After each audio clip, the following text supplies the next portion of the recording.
Akhirnya semua party boy berkumpul dan berunding untuk melakukan voting karena misi ini sangatlah berbahaya. Dari 17 peserta yang mengikuti, singkatnya, yang memilih jawaban orang masing-masing yaitu mendapatkan 8 orang. Orang yang tidak ingin lanjut salah satunya adalah Nona Jue dan 8 orang lain yang ingin lanjut melawan bos monster di sana itu, termasuk bos Kim dan tersisa orang yang belum memberikan jawabannya. Dia adalah Sun Jinwoo, sang hunter terlemah di dunia. Nasib semua orang tergantung pada jawaban Jinwoo saat ini. Diketahui jika saat ini ibu dari Jinwoo terbaring lemah di rumah sakit. Dan juga adiknya yang setelah ini akan memasuki universitas yang baru dan tentunya dia akan membutuhkan banyak uang. Namun memang dia tidak banyak memiliki kesempatan untuk mendapatkan uang yang lebih banyak.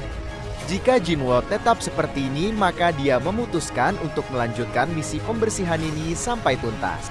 Akhirnya semua orang pun memasuki lorong gelap itu bersama-sama. Saat di dalam perjalanan, Jinwoo meminta maaf pada Nona Jue karena jawabannya, yang membuat mereka semua harus melanjutkan misi yang sangat berbahaya itu. Awalnya Jue berkata jika itu tidaklah bermasalah, namun karena ketidaktahuan diri Jinwoo yang sebenarnya Nona Jue sangatlah kesal padanya. Singkatnya, mereka memasuki sebuah ruangan yang berisikan patung-patung besar di sana. Dan terlihat pula tempat itu yang sepertinya sudah lama sekali tidak ada yang mengunjungi. Karena terlihat sekali jika tempat itu sangatlah kotor dan tidak terawat. Belum selesai dengan rasa heran, dengan ruangan itu Jinwoo dikejutkan kembali. Dengan ia melihat sebuah patung sendirian yang sangatlah besar duduk terdiam. Selayaknya bos monster yang sudah siap menyambut mereka semua dengan kematian.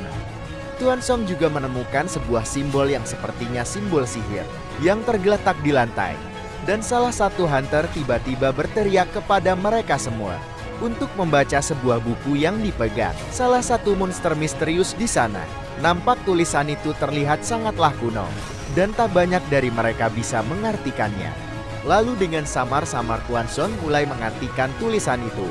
Yang pada intinya pertama, sembahlah yang mulia. Yang kedua, pujilah yang mulia. Ketiga, buktikan kesetiaanmu. Lalu tiba-tiba Jinwoo ditarik oleh Nona Jue.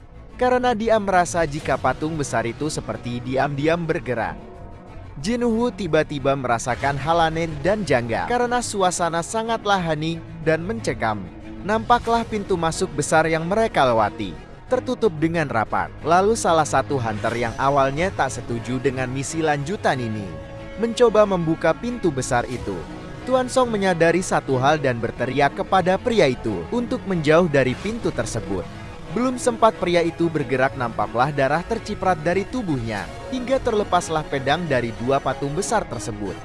Akhirnya semua hunter pun terkejut sejadi-jadinya karena dengan sangatlah mudah salah satu temannya mati dengan begitu mudahnya. Saat semua hunter di sana kebingungan, lalu Jinwoo menyadari perkataan Nona Jue sebelumnya. Dari arah patung besar yang sedang mengawasi mereka semua, Jinwoo sejenak berpikir untuk memikirkan bagaimana hunter seperti itu bisa mati hanya dengan sekali tebasan saja. Dia juga tidak tahu jika di dungeon ada monster sekuat itu. Di dungeon tingkat DD seperti ini. Tuan Song pun punya pemikiran yang sama dengan Jinwoo. Karena dia merasa hawa ancaman yang lebih berbahaya yang ada di hadapannya. Sebenarnya ini bukanlah hal yang baru bagi Jinwoo berhadapan dengan hidup dan mati seperti ini. Karena sejak dia mengikuti misi hunter pertama kalinya, Jinwoo harus mempunyai luka tebasan dari monster lemah berperingkat E dan harus masuk rumah sakit. Selama 1 minggu, dia juga pernah kelaparan karena terperangkap dalam dungeon. Meskipun hanya dungeon tingkat rendah yang dia masuki, namun Jinwoo selalu mempertaruhkan nyawanya. Jika hunter lain setelah menyelesaikan misi mereka akan membeli senjata yang bagus untuk membunuh monster. Tapi tidak bagi Jinwoo, bahkan dia hanya bisa membeli senjata murahan. Karena memang dia merasa senjata mahal akan sama saja. Karena senjata itu akan cepat rusak juga. Lagi pula akan ada healer yang bisa menyembuhkan luka Jinwoo. Asalkan tidak parah lukanya, tampilan Jinwoo memanglah agak lusut dan compang-camping. Jinwoo hanya menjadi gunjingan teman-temannya. Dia tak pernah mempermasalahkan soal itu karena dia mendapatkan predikat hunter terlemah di dunia.